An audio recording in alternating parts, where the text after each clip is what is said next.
Another one of the issues we've dealt with in the first couple of weeks is the president saying that he believes the reason he lost the popular vote is because 3 to 5 million undocumented flooded the polls illegally and voted. Now, again, you can do this at home if you're a Trump supporter. Check with your Secretary of State, check online, check with your member of Congress, check with the Republican leaders Manu just mentioned. They all think this is a crock.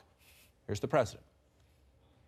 Is there any validity to the criticism of you that you say things you can't back up factually? And as the president, if you say, for example, that there are 3 million illegal aliens who voted, and then you don't have the data to back it up, some people are going to say that's irresponsible for a president to say that. Is there any validity to that? Many people have come out and said I'm right. You know that. I know, but you got to have data to back that up. Let me just tell you, when you see illegals, people that are not citizens, and they're on the registration rolls. Look, Bill, we can be babies, but you take a look at the registration. You have illegals, you have dead people, you have this.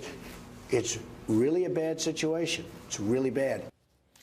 At the end, it's trademark Trump conflating. Look at the registration rolls. We have illegals, we have dead people. That's not the issue. Registration rolls. He says 3 to 5 million people voted, and he says many people have come out and said I'm right. You know that.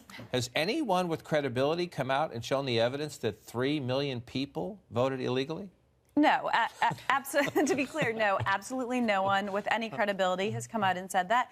And as we all know from covering him, one of President Trump's tells, whenever he said many people are saying or some people are saying, that's sort of the way he begins floating a conspiracy theory that often has no validity to back it up. Remember, he said that about President Obama's birth certificate and where the president was born.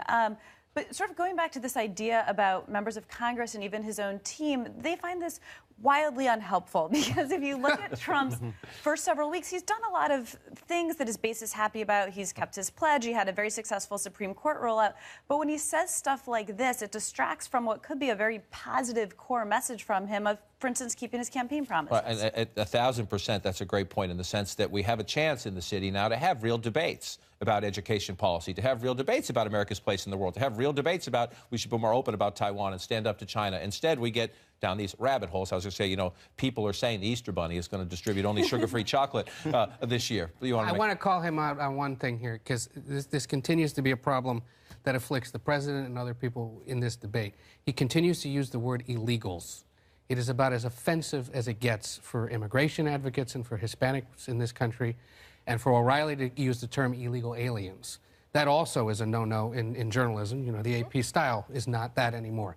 It's still a legal term for the government, but that kind of talk distracts, and people will just hear that, and that alone is disqualifying. Now, our style is undocumented here. There are people who think you should call it out, that they did come into the country illegally, and you should continue to say so. That's a debate that you'll get. Plural, though. It's a debate. Illegals is the problem. Right. And that's going to get him and Republicans in trouble yet again with immigration advocates, and it's offensive. Another thing, and where I thought we would start the program until the Bill O'Reilly interview was released, clips of the O'Reilly interview released, is the president's reaction to the judge.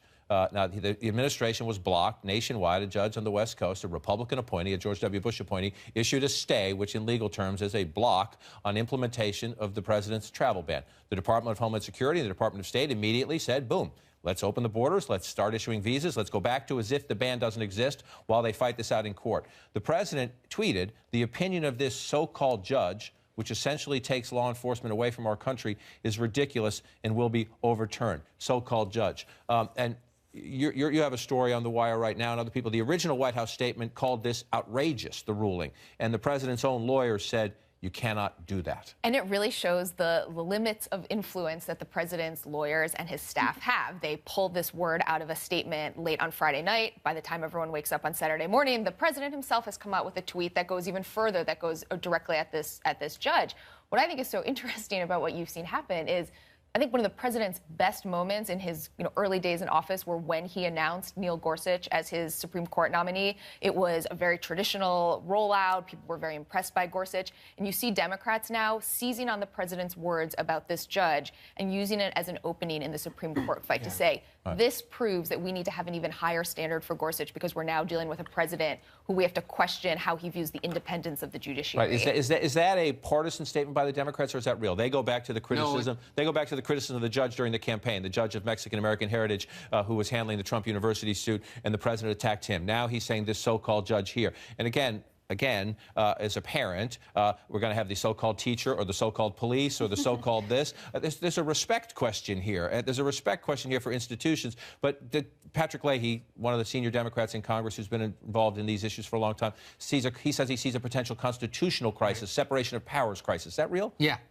Chuck Schumer sat down with my colleague Paul Kane and I on Thursday and was saying that this Gorsuch nomination now is a Trump referendum, that they're going to hang judicial independence over the neck of Gorsuch, and unless he makes it clear that he would be an independent arbiter and not there to defend the president, he should expect to be rejected. He said because Trump is, quote, trifling with the Constitution, Democrats have an obligation to stand in the way of this if they have concerns. And it is something, every time he does this, Democrats will now say that. And the more he talks about it, the more difficult it may become for Neil Gorsuch to get the 60 votes he probably needs to get confirmed. It's fascinating 2 weeks in. To that point, though, Judge Gorsuch has written some pretty strong rulings on executive power where he's very skeptical of executive power. So that's likely to come up in his defense at those hearings.